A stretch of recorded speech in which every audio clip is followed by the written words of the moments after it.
Heed the time-honored words. 'Tis better to do one thing well than many things poorly.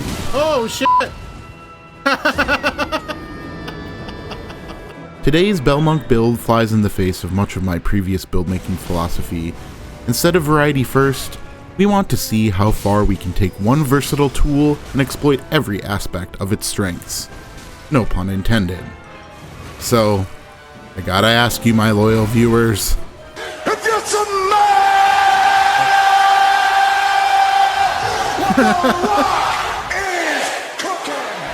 this Beastmaster build is a strength-faith build that is entirely focused on bestial incantations. Oh! Not only do we nearly max out the incantation damage of the Clawmark seal, we also have max cast speed from the Radagon Talisman and Azure Glintstone Staff in the offhand. The result is a fun and challenging build that can show off just how tricky crushing someone's face with a giant boulder can be. The Clawmark seal has the interesting property of scaling with strength, and therefore rewarding the wielder with extra spell buff scaling when two-handing the weapon, based on the same 1.5 times calculation as damage added to weapon attack rating. This odd feature means that, although the scaling stops on the weapon at 45 faith and 45 strength, you can go to 30 strength and two-hand the seal. You get the damage buff on the beast incants from the seal, combined with extra damage from the strength scaling. This incentivizes a beast-centric build, and I wanted to see how the classic Beastman build functioned in Invasions. I forced these stats at as low a level as possible, trying first at 60, then going to 80.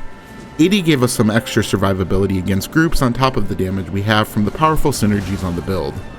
With the Strength and Faith talismans, and my favorite corpse hat, we ended up with 40 Faith and 30 Strength on the build, which is just 5 points of Faith below the damage cap for the seal. I put the rest of the points into Vigor and a few into Stamina to hold a halberd if I needed to swap. If wondering where to put extra stats or when building this at a higher level, I would pump Endurance even more. In a lot of my invasions, one extra rock would have meant a kill, and more Endurance means you can escape quicker after multicasting as well. This build has a ton of stopping power, but you have to be careful, as if both players mash out of a trade, you will almost always lose. In spite of its caveman nature, you have to rub your two brain cells together pretty fast to get the build in the position to win. The low poise means we can get stun locked by a dagger. This can be an issue, but if you never get hit like me, it's never a problem.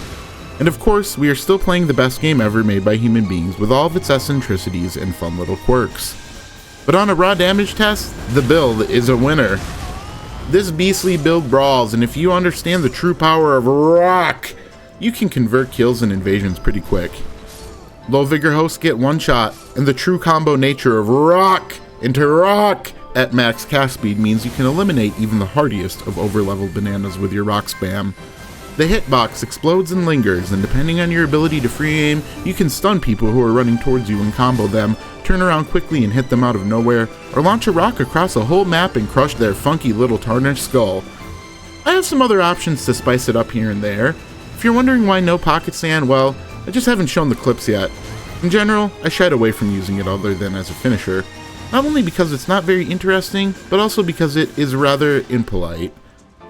Because of its ability to interrupt and stun lock, spamming this is not only cringe, but I didn't want to develop bad habits with the build.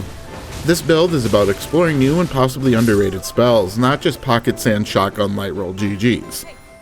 Strength Faith is a powerful meta archetype in Elden Ring PvP. Not only do you get the all-time great physical buff Black Flame protection, but depending on your stats, you have excellent somber weapons and solid damage on sacred infusions. So beyond just spamming rock, there are other options on the build.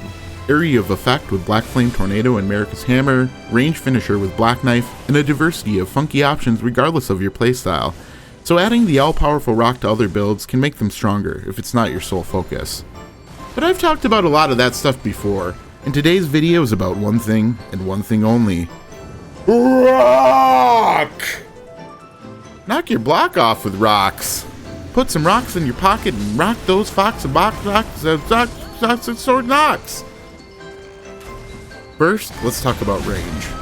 Rock goes real far. Using it to punish heals or other spells works well. Get the picture, host? See how much that hurts to get hit in the head with that? It's also nice to free aim to weird areas because of the explosive nature of the hitbox. Try throwing it at a wall behind someone and enjoy the 500 damage in tier 3 hit stun. This makes the build quite effective against other ranged setups, and no sorcerer likes it when you reverse spam them and two-shot their health bar, But it is what it is. Should have leveled Vigor.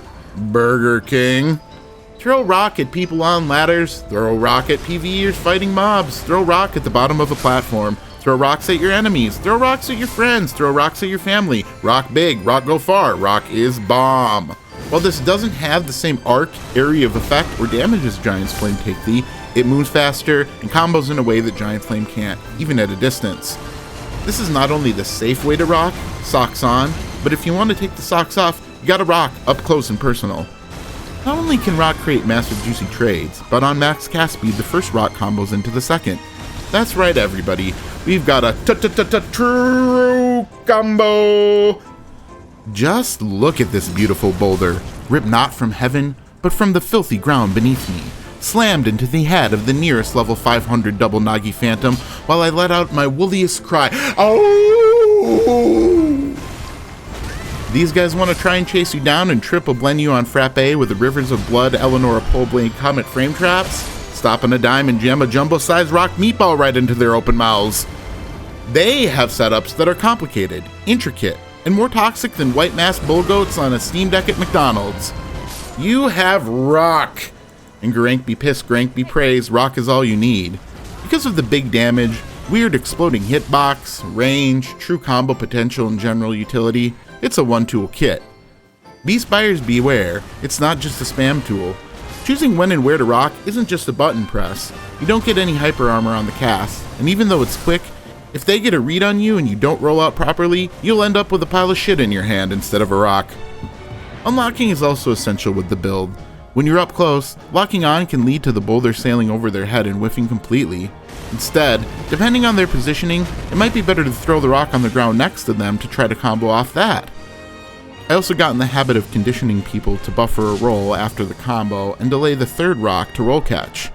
You can chain as many together as you have stamina for, and by combining range throws, ground hits, point blank combos, and locked and unlocked fighting, you'll be going Mr. Beast mode in no time.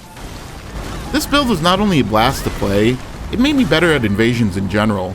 Because none of your attacks come with free, instantaneous hyper armor, you really have to think carefully about choosing your moments of aggression. But if you choose correctly, you can meatball those hits all the way to Crush Skull City. Population, hosts. Thanks for stopping by. We are doing big things in the Elden Ring PvP community before the DLC. Like and subscribe for more content here, and check out more of the content creators that are making this community great right now. You're dead. Ah! The rock to the face! The double roll catch to the face! So we can continue to bring you the kind of content you deserve in the summer of loving the Shadow of the Erdtree DLC. Enjoy these last couple of invasions, the commentary is live from my Twitch stream. Stick around to the end, you'll be rocked by the boulder plays we show you. They poised that with the, It went over their head, goddamn. Okay, GG's.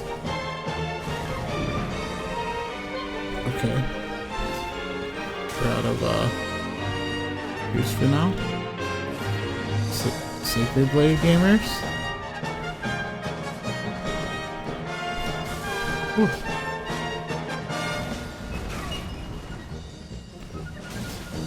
Okay. I can get a heal here. Oh, I need to get out of this corner. Yeah. God damn, you guys love Sacred Blade! It's so sacred, god damn it, I could have BS'd that, but I have no dagger. Come on, come on. Come play the game. You don't, like, this is why I hate people in this game. You have your buddy, and it's like, just come fight the enemies. They're not even hard. But you can't, because you're too afraid the Red Invader man will get you then. You're too afraid. Yeah, this cape, I think it's gonna be in fashion. Okay. I've got 2 reds left and a blue. Hey, boys!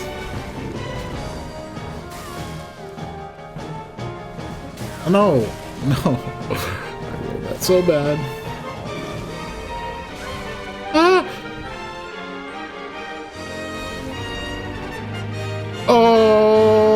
damn. That could have killed.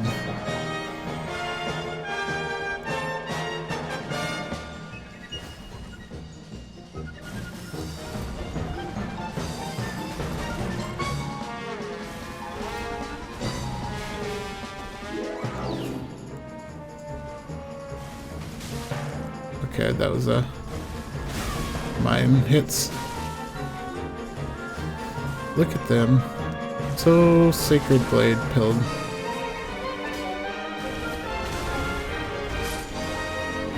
Oh, the double beast rush!